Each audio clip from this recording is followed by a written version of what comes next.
ja see sisekõne võib olla väga-väga kaootiline ja võib-olla see viib mind lähemale kuidagi sellele paremale või mingisuguselegi enesetunnetusele.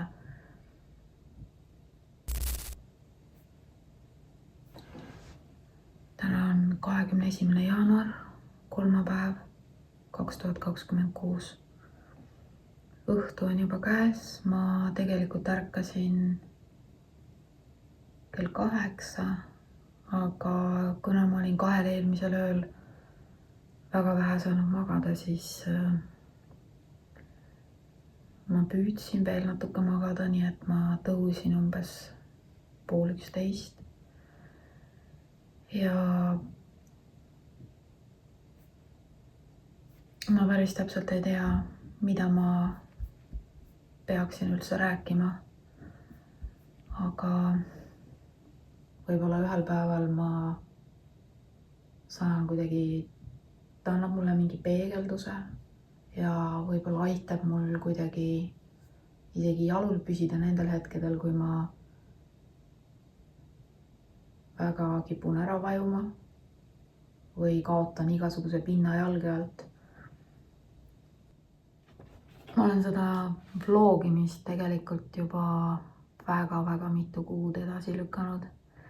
Ma pakun, et vähemalt 7 kuud, aga erinevatel põhjustel jäi see teostamata.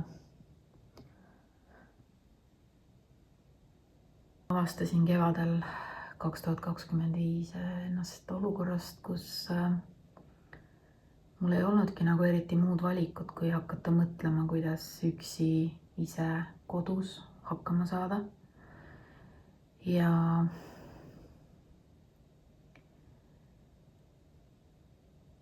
et mida siis tegelikult endaga peale hakata, kui ei ole väljaspoolt erilist, kuidas öelda, abi loota, võib-olla on see õige sõna. Mitte, et midagi ülemäära traagilist oleks juhtunud, aga lihtsalt. Ma jah, tõesti päris täpselt ei tea, milliseks see kanal kujuneb. Mul on keeruline alustada üleüldse asjadega. Nii et see, et ma üldse hakkasin täna rääkima, et ma otsustasin kaamera lõpuks käima panna, see on iseenesest juba suur ime minu puhul, ma arvan. Mul on kogu aeg liiga palju mõtteid peas ja nende vahel orienteerumine on ikkagi täiesti keeruline. Et ma võin ju valida mingisuguse ühe narratiivi, aga mul on keeruline sellel püsida seetõttu, et mul on keeruline tuua välja mingeid erilisi sügavaid nüansse, mida ma võin näiteks kas või fakte kätte saada oma ajus, sellepärast et nii palju on seda lisa, mitte ainult emotsioone, vaid ütleme see tunne, mis mu kehas on lihtsalt selline nagu füüsiline pinge, nagu ülelaetus. Selline tunne, et su nahk on liiga väike su jaoks, su sisemus tahab nagu välja kuidagi pressida. Ja selle tunde pealt või selle tundega olles on väga kuidagi, see häirib, see väsitab, nagu koormab. Ja kui ma tean, et ma olen olukorras, kus ma pean hästi nii-öelda selget juttu rääkima, siis see tekitab veel suurema sellise lisapinge. Nii et jumal tänatud, et keegi mind kuskile telesaatesse ei ole kutsunud otse intervjuud andma. Ma arvan, see oleks neurotüüpilisele ajule oleks tõenäoliselt katastroof, neurotüüpilisele vaatajale. Aga samas aastate jooksul on nüüd nii asjad kujunenud, et mida rohkem ma seda kõike alla surun, mida rohkem ma püüan oma keha kontrollida, oma reaktsioone kontrollida, oma käitumist ja kõike endaga seonduvat kontrollida, seda rohkem kõigepealt mu keha hakkab lihtsalt tükkideks kukkuma, piltlikult öeldes. Ja siis aju takkajärgi.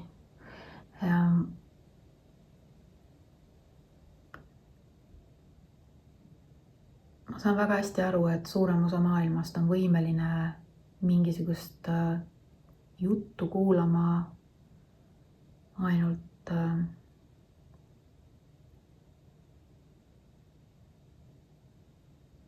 ma ei tea, kuidas seda peab väljendama, tahavad põhimõtteliselt sellist otsest, sirgelt voogavat narratiivi. Aga ma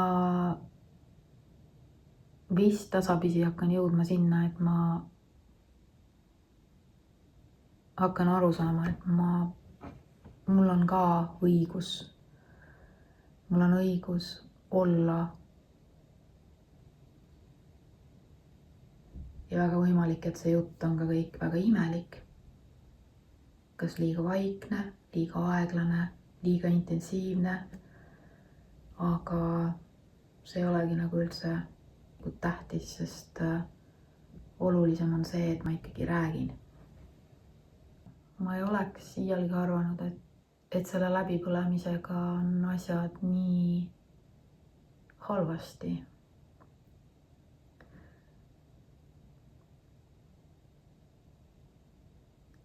Ma sain alles hiljuti, no täpselt ongi 7 kuu eest sain teada, et ma olen autist ja mul on ATH ja see seletab nii mõndagi. Teatud mõttes suve algusest siis eelmine aasta mul algaski nagu täiesti uus eluetapp igas mõttes, sest kogu see läbipõlemine selgus, et ei olegi mitte lihtsalt niisama tööalane läbipõlemine, vaid see on autistlik läbipõlemine. Ja teades oma mustreid või ma mõtlesin nagu tagasi oma elu peale, et kuivõrd palju mul on olnud sarnaseid perioode, aga mitte nii põhjalikult nagu laastavaid. Et ma olengi teatud sellise üles-alla mustri järgi eluaeg toiminud ja et ma peangi lihtsalt teistmoodi elama, teises rütmis ja teistmoodi oma päevi üles ehitama, vaatama põhimõtteliselt oma elu uuesti üles ehitama. Ja praegu ma vaatan ja ma näen väljas jänest. Metsjänes istub keset teed alleel. See ei ole koer, see on jänes.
Ega ma täna rohkem midagi ei räägigi, ma arvan, et ma vaikselt tõmban otsad kokku, hakkan oma suppi sööma ja